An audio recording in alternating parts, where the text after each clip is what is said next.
नमस्कार, मैं हूं अंजलि इस्टवाल और कोरोना वायरस के ऊपर हमारा एक खास शो आता है हर रोज मंडे टू फ्राइडे 12:30 बजे दोपहर में और रात को 10:30 बजे। इसमें हम आपको बताते हैं कि कौन सी चीज़ें आपके लिए जानना बेहद ज़रूरी है।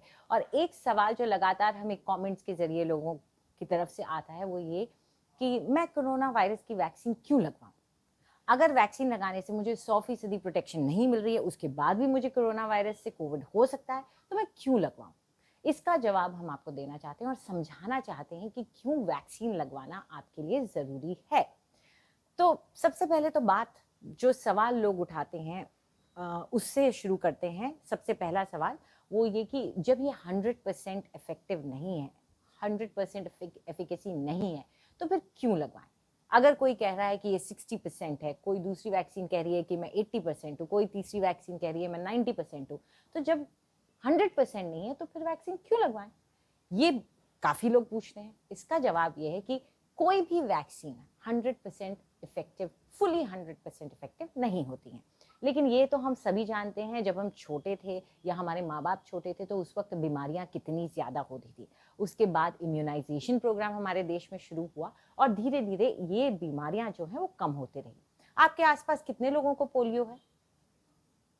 आपके आसपास कितने लोगों को खसरा हो जाता है? आपके आसपास कितने ऐसे लोग हैं जिनको ट्यूबरक्लोसिस हो जाता है? ये मैं इसलिए कह रही हूँ क्योंकि ये सब इम्यूनाइजेशन प्रोग्राम का ही नतीजा है। ये वैक्सीन्स लगाई जाती हैं जिसकी वजह से ये सारी बीमारियां कम हो गई। अमेरिका में 1979 में स्मॉल पॉक्स पूरी तरह से हटा दिया गया था। जब हम छोटे थे हमें भी स्मॉल पॉक्स का टीका लगा और धीरे धीरे भारत में भी स्मॉल पॉक्स को हटा दिया गया। ये सब कैसे हुआ? वैक्सीन से ही हुआ। तो वैक्सीन इसलिए ज़रूरी हो जाती है क्योंकि ये इस बीमारी के फैलाव को कम कर देती है और धीरे धीरे उस बीमारी का असर दुनिया से कम होता जाता है। खैर, अब मैं आपको ये समझाना चाहूँगी कि ये कुछ वैक्सीन्स हैं जिनकी इफेक्टिवनेस हम आपको कंपेयर करके बताएंगे।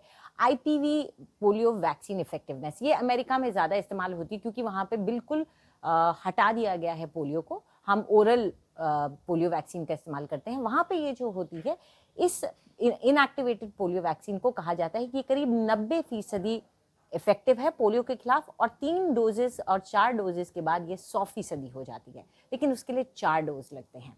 उसी तरह एमएमआर वैक्सीन हमारे देश में तो इम्यूनाइजेशन जो कंट्री में चलता है, देश के स्तर पे, सेंटर के स्तर पे, उसका हिस्सा तो नहीं है, लेकिन दिल्ली के स्टेट इम्यूनाइजेशन का हिस्सा है।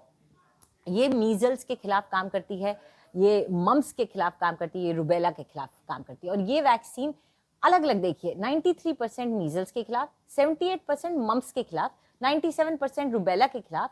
और आप देख सकते हैं कि अगर 2 डोज दी जाए तो ये इफेक्टिवनेस बढ़ जाती है, 97% हो जाती है मीजल्स के खिलाफ और 78 से कूद के 88% हो गई मम्स के खिलाफ। ये सारा डेटा मैं आपको सीडीसी की तरफ से दे रही हूँ, जो कि अमेरिका की पब्लिक हेल्थ एजेंसी है।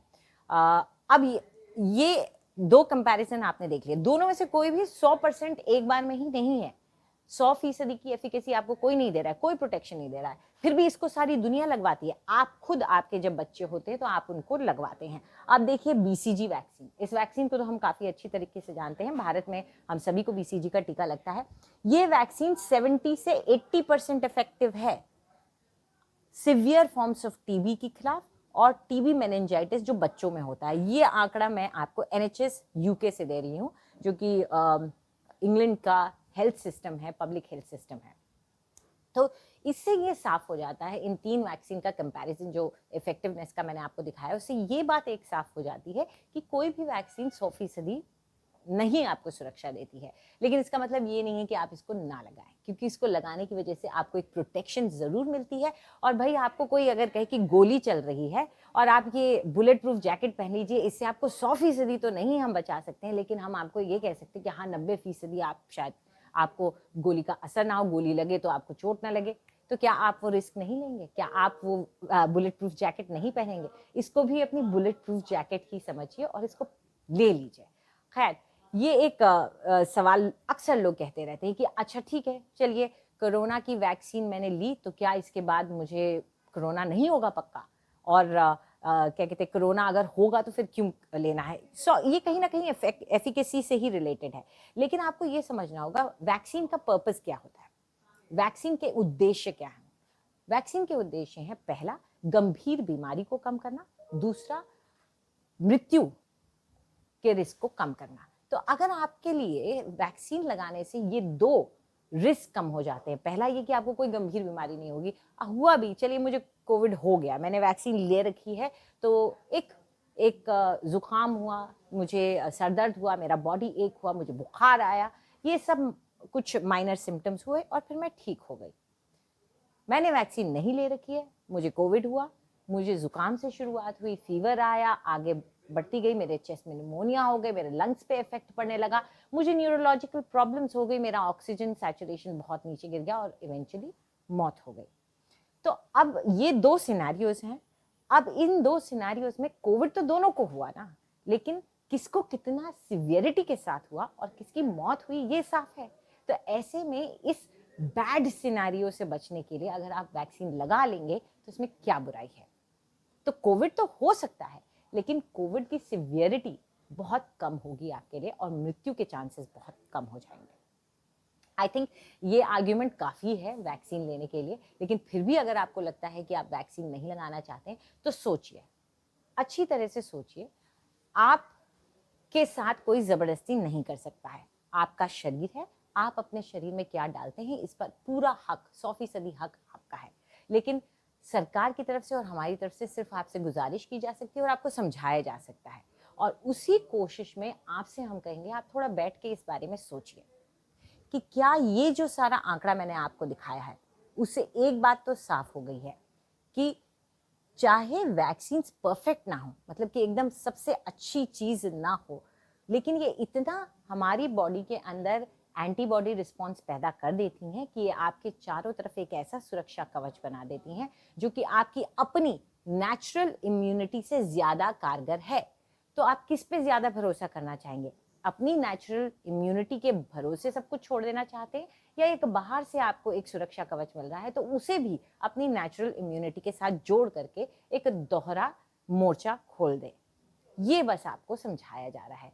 तो अगर आप अपनी नेचुरल इम्यूनिटी को बढ़ाना चाहते हैं तो कीजिए, वो सब कीजिए। अगर आपको लगता है आयुर्वेद के जरिए वो बढ़ रही है तो कीजिए, अगर आपको लगता है विटामिन सी और जिंक खाने से बढ़ रही है तो वो भी कीजिए, ये सब कीजिए। लेकिन उसके साथ वैक्सीन को भी लीजिए, क्योंकि इससे आपकी प्रोटेक्शन डबल फोल्ड हो जाएगी। तो ये कुछ इंपॉर्टेंट चीजें हैं जिनको आपको ध्यान में रखना होगा। और अगली बार जब आप एलिजिबल हैं वैक्सीन के लिए और आपको वैक्सीन मिल रही है, आप ये भी सोचिए कई देश ऐसे हैं जिनके पास वैक्सीन नहीं है। हम लकी हैं, हम उन देशों में से हैं जो कि अपने देश में प्रोडक्शन कर रहे हैं, बल्कि हम अपनी 40% से ज्यादा वैक्सीन दूसरों को भेज रहे हैं। तो जब हम इस तरह की कैपेसिटी रखते हैं और आप इतने लकी हैं कि आपके पास है, तो फिर आप क्यों नहीं उसका इस्तेमाल करना चाहेंगे? तो यही गुजारिश रहेगी आपसे कि अगर आप एलिजिबल हैं तो जाकर वैक्सीन जरूर लें। अगर आपको फिर भी कुछ कंफ्यूजन्स हैं, सवाल हैं, तो वो आप अपने डॉक्टर से पूछ सकते हैं, वो आपको इसके बारे में ज़्यादा जानकारी दे सकते हैं। लेकिन किसी न किसी से सलाह ज़रूर लें, और उनसे सलाह लें जो इसके बारे में जानकार हो, अपने पड़ोसी से नहीं। इंटरनेट से ज़्यादा मत पूछिए, एक डॉक्टर से अपॉइंटमेंट ले लीजिए, वर्चुअल अपॉइंटमेंट ले लीजिए, वीडियो कॉन्फ्रेंसिंग से बात कर लीजिए और अपनी पूरी जानकारी उनसे ले लीजिए। नमस्ते।